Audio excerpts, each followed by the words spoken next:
हाय, आज बनवत आहे नाचण्याची आंबील। ही आंबील आमच्या कोल्हापूरची खास उन्हाळ्याच्या दिवसांमध्ये ही खास करून बनवली जाते। नाचण्याची आंबील ही पोटाला गारवा देते, त्यामुळे खास करून उन्हाळ्यात खाल्ली जाते। ही बनवल्यानंतर ती छान थंड करायला ठेवायची। मग कोणी फ्रीजमध्ये ठेवतं तर कोणी माठामध्ये भरून ठेवतं, जेणेकरून 2-3 दिवस ही छान टिकते आणि थंडगार अशी रोज दुपारच्या वेळी प्यायला छान लागते। मुलांनाही माझ्या नाचण्याची आंबील खूप आवडते।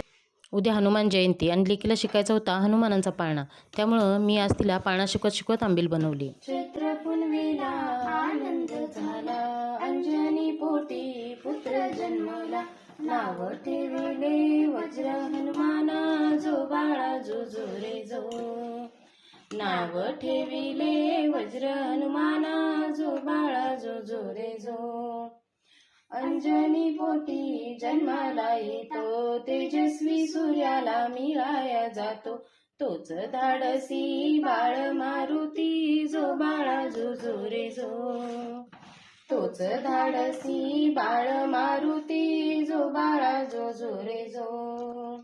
तसं माझ्या लेकीला सगळेच पाळणे येतात, मग तिला हनुमानचाही पाळणा शिकायचा होता। मला म्हणाली, आई हा पाळणा शिकव ना, म्हणून आज तिला पूर्ण पाळणा शिकवून घेतला। तुम्हालाही जर ऐकायचं असेल तर माझ्या यूट्यूब चॅनेलवर नक्की पाहू शकता। त्याचबरोबर या नाचण्याच्या आंबीलीची रेसिपीही मी यूट्यूब चॅनेलवर टाकलेली आहे, त्यामुळे ती पाहायची असेल तर ती पाहू शकता। अशा प्रकारे माझी नाचण्याची आंबील तयार झाली।